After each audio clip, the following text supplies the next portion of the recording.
em nós, por trás de nós, ou debaixo de nós, ou seja, em algum lugar da nossa vida, existe alguém nos ajudando. Se não valoriza a sua esposa, mude de ideia hoje, porque Deus quer te usar, mas para tanto Ele precisa usar você com a sua base, que deve ser a esposa ou marido.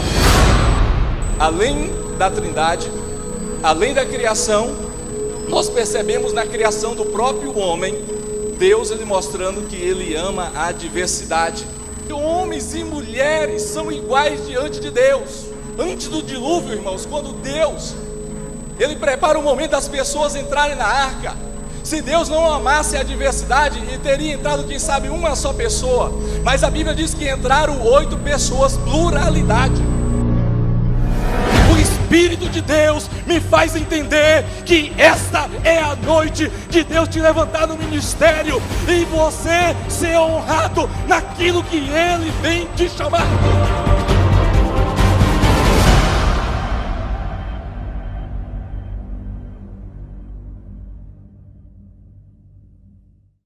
Em Eclesiastes capítulo 4, a partir do versículo 9, diz assim: melhor é serem 2 do que 1, porque tem melhor paga do seu trabalho.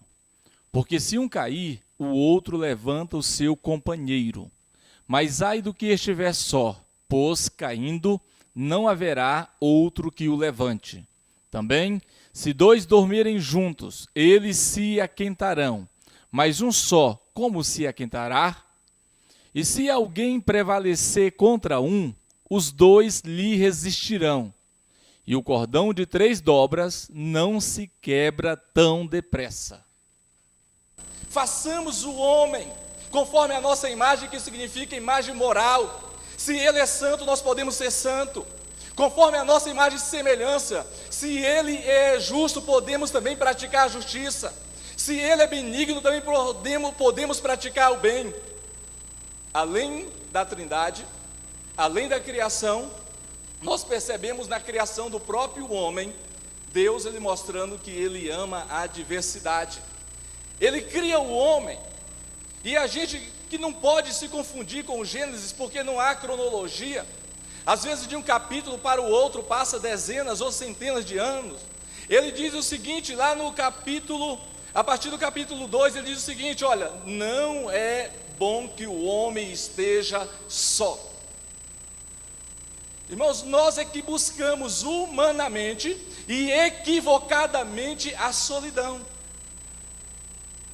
E a solidão às vezes é um reflexo das nossas escolhas, que preferimos viver isoladamente do que viver em comunidade. E a perspectiva bíblica é que possamos viver em comunidade. E quando vivemos em comunidade, vivemos em comunhão e harmonia, a chamada koinonia. E aí quando Deus façamos, não é bom que o homem esteja só, far-lhe-ei uma auxiliadora. A frase não é minha, é de um amigo meu. Ele disse que quando Deus pensou criar uma coisa boa, muito boa, Ele criou o homem. E aí esse amigo disse que quando ele pensou criar uma coisa infinitamente melhor, Ele criou a mulher. É assim mesmo ou não? Ou há controvérsias? Far-lhe-ei uma disjuntora, queridos. Você não vai se espantar com o que eu vou lhe falar, mas Gênesis capítulo 5, versículo 1 e 2 diz assim, ó: no dia que Deus os criou, preste bem atenção, no dia que Deus os criou, os abençoou e lhe chamou de Adão. O texto todo é plural. No dia que Deus os criou, os abençoou e lhe chamou de Adão. Não precisa nem dominar a lógica. O texto mostra claramente que quando Deus chamava Adão, respondia o homem e a mulher. E se você observar só depois da queda, lá em Gênesis capítulo 3, que a Bíblia nos informa que Adão, ele passou a chamar a mulher de Eva. O que é isso, irmãos? Isso significa que homens e mulheres são iguais diante de Deus. Quando Deus chamava Adão, respondia o homem e a mulher, conforme Gênesis capítulo 5, versículo 1 e 2, muito claramente. Ele chamava Adão, respondia o homem e a mulher. Não existe essa do homem ser melhor do que a mulher, ou vice-versa. Irmãos, todos nós estamos no mesmo patamar, na mesma posição diante de Deus. A bênção de Deus é para o homem, é para a mulher. O amor de Deus é para o homem e para a mulher. A graça de Deus, ela se manifesta para o homem e para a mulher.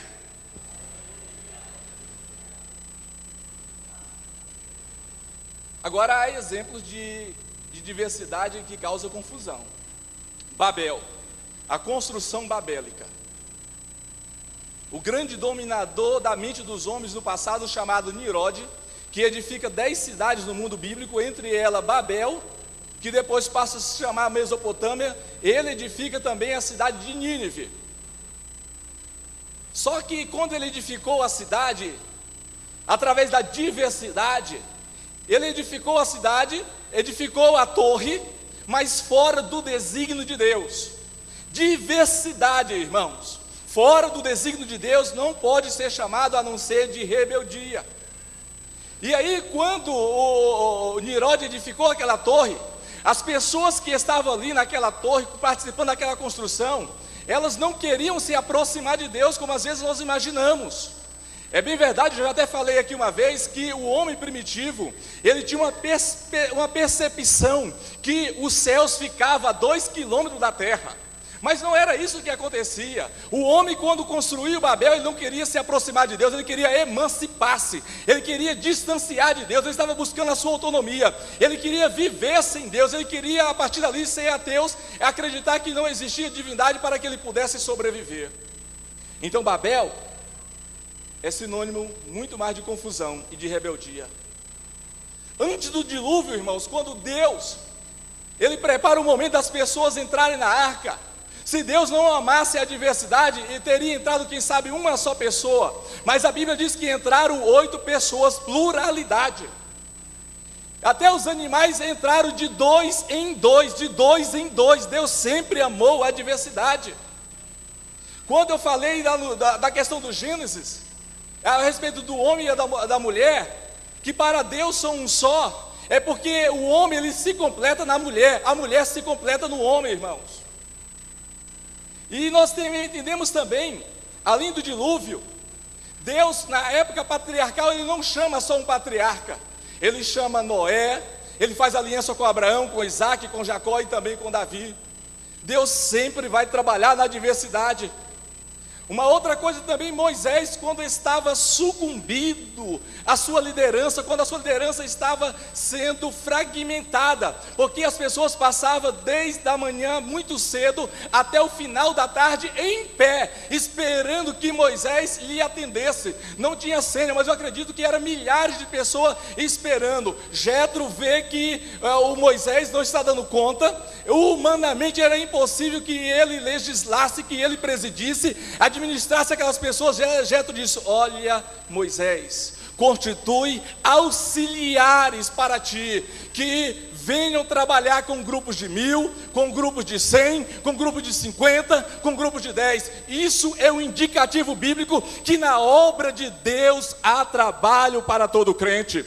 Isso é um indicativo bíblico que Deus chama todos os crentes para fazerem a sua obra. Não há como ficarmos escondendo, através de desculpas superficiais e vazias, que Deus não tem trabalho para nós. Ele precisa que você se levante, que você se posicione no centro da vontade dele e diz: Senhor, eis-me aqui, usa-me a mim.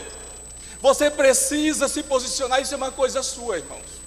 Eu posso gastar saliva, mas é uma coisa sua. É você que deve ou não querer fazer ou não a obra de Deus. Há 2 grupos em qualquer igreja evangélica: os que fazem a obra de Deus e os que não fazem a obra de Deus. Deus, na época dos juízes, Deus poderia ter levantado um só juiz. Ele já tinha levantado 2 juízes lá em 1 Samuel. Agora, aqui para libertar e julgar sobre o povo de Israel, ele levanta 14 juízes, irmãos. Deus sempre trabalha com unidade e diversidade. O que eu quero dizer aos irmãos é que quando Deus está trabalhando em comunidade e diversidade, é porque Deus trabalha em equipe. Não procure fazer a obra de Deus sozinho, irmãos. Deus tem levantado companheiros de oração, companheiros de fé para que você siga esse caminho. Não seja tomado pela síndrome de Elias, que disse: Senhor, mataram todos os profetas e só eu fiquei.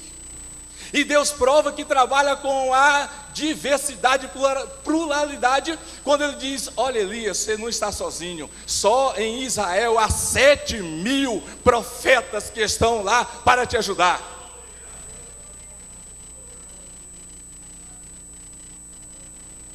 Davi reinou 40 anos, ele venceu todos os inimigos possíveis e impossíveis, o maior rei da história de Israel, o maior nome, levou a monarquia ao ápice. A época mais áurea da monarquia é com Davi, mas ele não tinha conseguido tanto apogeu, tanta vitória, tanta guerra de conquista, se não fosse um Joabe o ajudando, se não fosse um exército.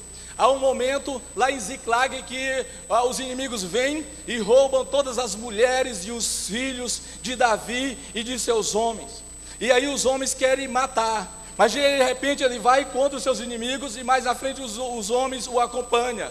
Quando Davi já estava quase velho, lutando contra os gigantes, ele já estava velho, bambeando, com joelhos trôpegos, a vida, as vitórias, as dificuldades da vida tinham lhe roubado a força, e ele já estava quase sendo ferido mortalmente por uma espada, e alguém o chamou. Quando temos o espírito de equipe, que devemos trabalhar um com o outro, uns com os outros, nós entendemos que Deus estará sempre levantando alguém para estar ombro a ombro com você, fazendo a obra de Deus. E o que eu tenho para dizer para você é o que Deus disse para Elias: você não está sozinho, você precisa descansar, comer, se alimentar, dormir, se preparar, porque a tua jornada não acaba aqui. Meu irmão, minha irmã, o teu caminho não acaba aqui. O Espírito de Deus me faz entender que esta é a noite de Deus te levantar no ministério e você ser honrado naquilo que Ele tem te chamado. Rai faz rei jorai de meha unda chorebecaia. Você ainda está na presença daquele cujos céus e terra fogem. Você ainda está na presença daquele que te deu a vida, que te dá ar, que te dá saúde. Você ainda está na presença daquele que precisa, e nós precisamos, melhor afirmando, nós devemos tributar o nosso louvor e a nossa adoração a Ele. O profeta Elias, ele levou a profecia, o ministério profético, ao mais alto patamar do profetismo. Eu falei sobre o profeta Elias um dia desse, na segunda-feira.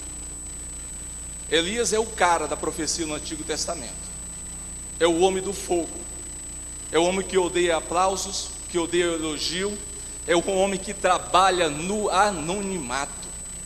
Nós estamos na contramão de Jesus. Nós cantamos aqui em cima aqui que nós não precisamos ser reconhecidos por ninguém, mas corta a oportunidade do pregador ou do cantor 1 ou 2 domingos, que você vai ver se ele não precisa ser reconhecido por ninguém. Nós estamos nos tornando muito celebridade, irmãos, e nós não fomos chamados para isso. Nós fomos chamados para sermos servos.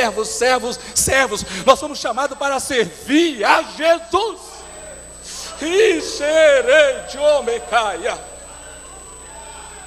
Louvado seja o nome de Jesus. Jesus ama a unidade e a diversidade. Ele não chama um só discípulo, ele chama 12 discípulos, e ele forma a equipe mais respeitada de discípulos. 1600 anos Calvino forma uma escola onde mais de 800 intelectuais bíblicos, eruditos da Bíblia, são formados ali. Mas a escola de Jesus, irmãos, é a escola do aprendizado. Aprendizado na poeira, aprendizado debaixo do sol quente, aprendizado debaixo da pedagogia do Salvador. Jesus, ele conseguia ver graça onde ninguém via graça. ele conseguia ver e olhar com misericórdia para alguém, quando ninguém olhava com misericórdia para esse alguém. Jesus, ele conseguia amar as pessoas que ninguém amava. Jesus comia na casa de pecadores. Jesus, ele ia na casa das pessoas mais afastadas e degradadas socialmente. Jesus, meu irmão, minha irmã, ele veio para reconciliar o ser humano com Deus. Ele veio para tirar o ser humano do casulo, do isolamento, e agregar ele ao plano da redenção, aplicar a obra salvadora, redentora de Cristo na vida dele. Foi para isso que ele veio, e para tanto ele não queria fazer a obra sozinho. Ele chamou 12 discípulos, homens simples, humildes, homens rudes, profissões, a maioria delas simples, a maioria pescadores. Havia até ladrões que trabalhavam com Jesus, tanto Mateus, que era publicano, considerado ladrão e traidor, quanto Judas. Mas ele, como ninguém, ele apostou que aqueles homens simples, rudes, cheios de defeito, ele poderia transformar ele nos homens mais ilustres da terra, porque ele apostou na pluralidade. Ele olhou para alguém e acreditou. Se o Ministério Vida Nova, através do pastor Josué, não tivesse acreditado no meu ministério, você nem sabia o que era Reginaldo. Meu irmão, você tem valor, nós temos valor diante dele.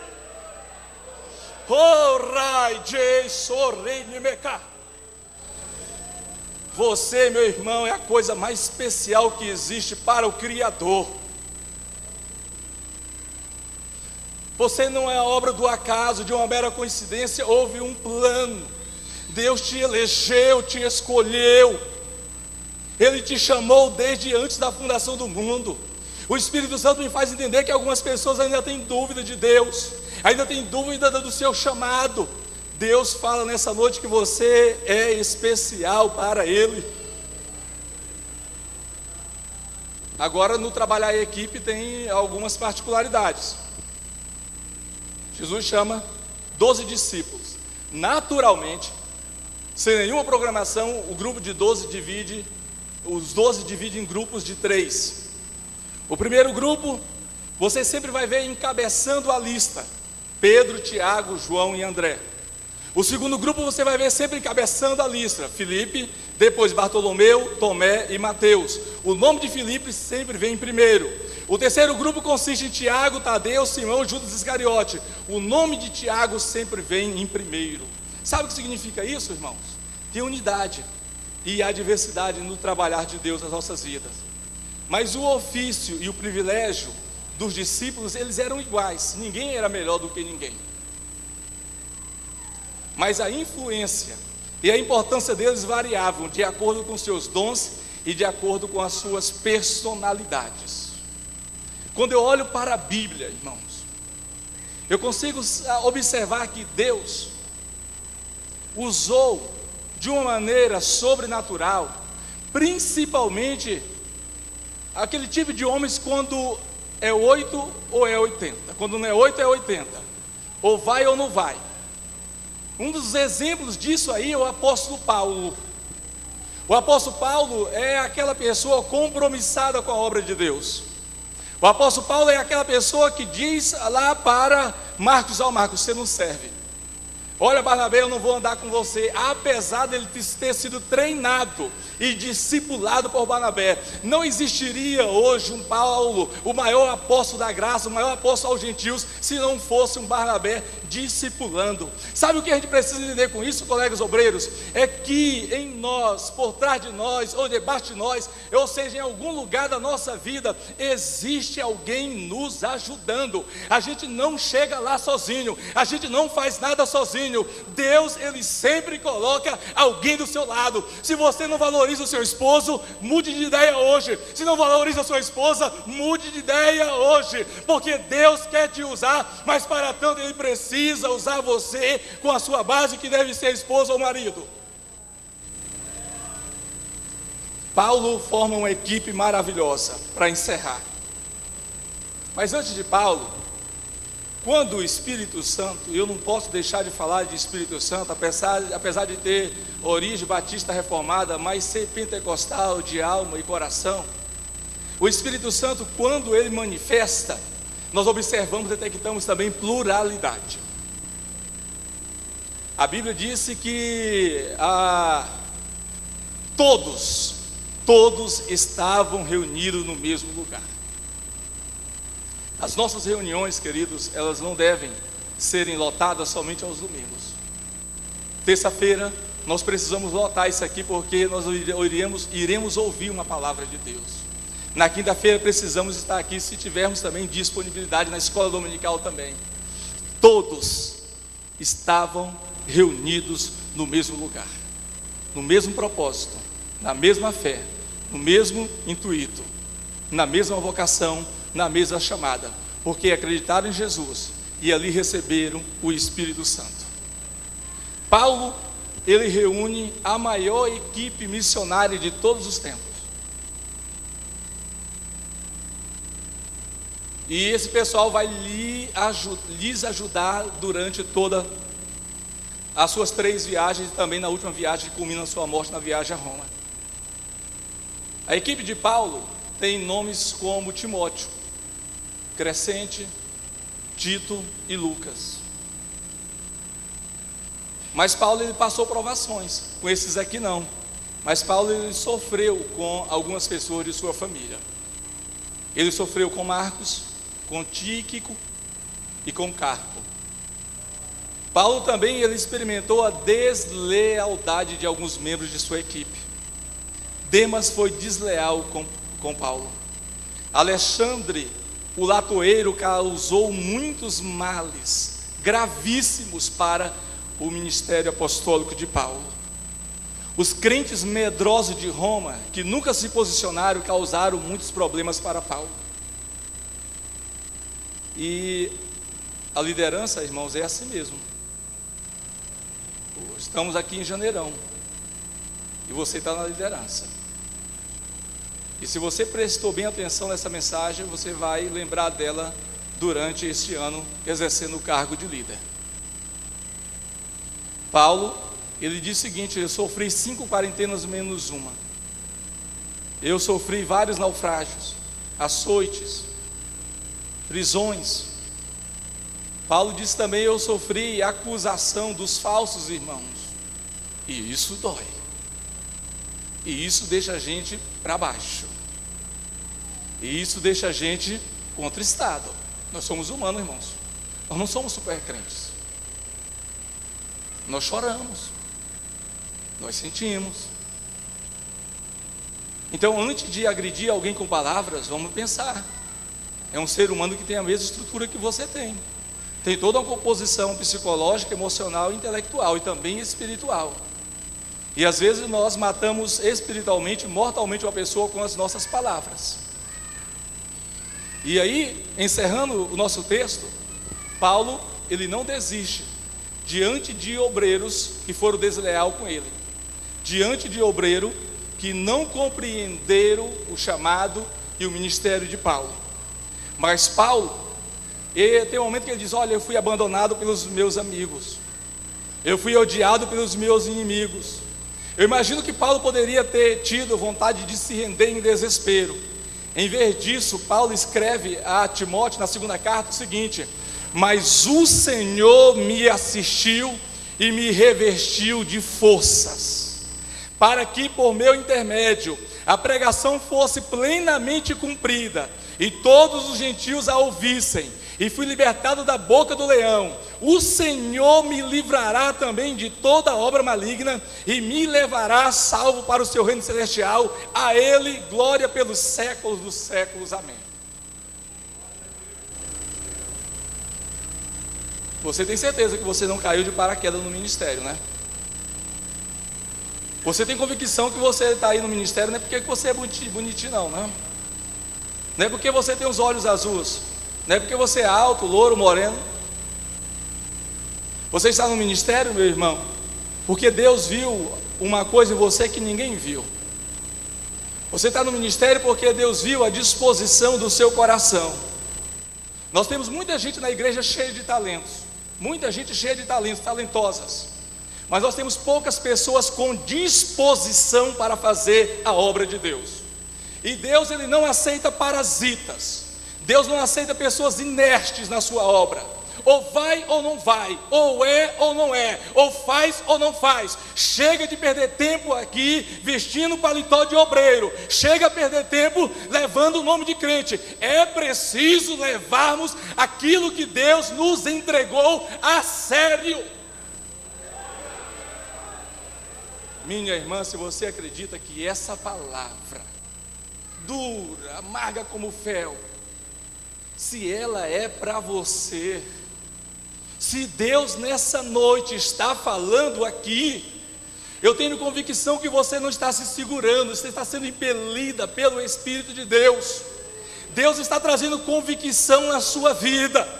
Se esta palavra é a palavra de Deus e Ele está falando com você, eu tenho convicção que Ele está levantando o fraco, fortalecendo, Ele está revigorando as suas forças, Ele está te preparando para que você, minhas irmãs, para que você, meus irmãos, meus colegas obreiros, tenha um ano de vitórias. Vocês, irmãos, tenham um ano de mais que vencedores, um ano poderoso em Deus, um ano que você possa experimentar as grandiosas bênçãos e a maravilhosa graça de Deus na nossa vida. E a gente precisa acreditar que quando aproximamos de Deus, precisamos acreditar que Ele existe e que é recompensador dos que o buscam. Eu gostaria, em nome de Jesus, neste momento, de convidar as pessoas amigas. Quando eu me refiro a amigas, aquelas que ainda não fizeram a sua decisão, entendendo que Jesus está lhe chamando, lhe chamando. Se há pessoas nessa noite que foram tocadas por Deus, eu gostaria de convidá-la para vir aqui à frente, receber Jesus como Senhor da sua vida, receber aquele que é poderoso para solucionar os seus problemas, receber na sua vida aquele que é capaz de curar a tua dor, receber aquele que é capaz de curar os problemas mais íntimos da tua alma. Se há alguém, eu gostaria de chamar aqui à frente para que venha receber aí a oportunidade de ter Jesus como Senhor. Se não há alguém para receber Jesus como Senhor, eu gostaria de orar com a igreja. Continue mesmo sentado como você está. Deus, eu quero te louvar pela vida do teu filho e da tua filha que está aqui nesta noite, meu Pai. Senhor, tu tem planos, tu tem propósito na vida dos teus filhos. Senhor, essa igreja te pertence. Essa igreja foi comprada e lavada pelo sangue do teu Filho Jesus Cristo, nosso Senhor e Salvador. Deus, e aqui tem homens e mulheres, meu Pai, que não desistem nunca. Deus, aqui tem mulheres abnegadas, mulheres que têm renunciado, Senhor, às suas mais preciosas prioridades para ter o Senhor como a prioridade máxima de sua vida. Deus, aqui está o teu filho, a tua filha. Aqui está o teu servo, Senhor, que é obreiro, que é pastor, ministro na tua casa, que precisa que o Senhor diariamente esteja com ele, diariamente esteja trabalhando nele, diariamente esteja trabalhando para que ele tenha sucesso. Deus, mas também nessa noite há pessoas feridas, nessa noite há pessoas que precisam de uma cura na sua alma. Há pessoas que estão com os corações feridos, estão transtornadas, quem sabe à beira de um ataque de nervos, porque estão desesperadas. Deus, o teu Espírito Santo é o nosso consolo. Espírito Santo vai consolando a tua filha nesta hora. Espírito Santo vai agindo no coração dessa mulher poderosamente. Espírito de Deus vai desalojando toda mágoa, vai desalojando todo o ódio desse coração, e vai plantando amor, vai plantando perdão, Senhor. Que o Senhor esteja ministrando agora para pais e filhos o perdão, esteja ministrando, Senhor, uma releitura na vida deles, para que eles possam voltar a ter diálogo, voltar ao princípio da comunicação, do respeito e do perdão e do amor. Deus, abençoa o teu filho nesta noite, Senhor. Quem sabe não tem um norte, quem sabe não sabe o que fazer durante este ano, quem sabe perdeu a esperança, a fé está se deflagrando. Senhor, age na vida deste homem, desta mulher, em o nome de Jesus Cristo. Minha irmã, meu irmão, receba agora, na autoridade que há no nome de Jesus Cristo, na autoridade que há no nome de Jesus Cristo, na autoridade que há no nome de Jesus Cristo, receba agora na sua vida a restauração do teu ministério, a restauração da tua alma, da tua família, em o nome de Jesus Cristo. Sinta novamente a presença poderosa de Deus. Tenha os dons espirituais renovados. Deus está renovando com você nessa noite a aliança que Ele fez contigo. Ele está renovando os votos. Espírito de Deus, toma conta do teu povo nessa hora. Espírito de Deus, esteja fazendo o que ninguém pode fazer em prol da vida deste homem. Espírito Santo, esse obreiro que passa por todas as dificuldades possíveis, esteja indo ao encontro dele e ministrando vitória. Em o nome de Jesus Cristo, em o nome de Jesus Cristo, em o nome de Jesus Cristo, nós ministramos a graça de Deus, o amor de Deus para a sua vida. 2011 será o seu ano, minha irmã. 2011 será o seu ano, meu irmão. 2011 é o ano da vitória que você vai ter em Deus. 2011 é o ano do compromisso com Ele. 2011 é o ano de você sair da solidão. Você acredita que você pode sair da solidão? Diz que Deus faz que o solitário viva em família. No outro salmo diz que Deus faz que a mulher estéril seja alegre mãe de filhos. Deus, Ele é o teu consolo, o teu conforto. Ele é a tua ajuda, o teu guia, o teu ajudador. Se você ainda acredita que Ele é tudo na sua vida, exalte e glorifique o nome dEle. Deus abençoe a todos em nome de Jesus. Sei que viverei pra ver todo o bem do Senhor em minha vida, em Ti esperarei, em Ti esperarei, oh Senhor.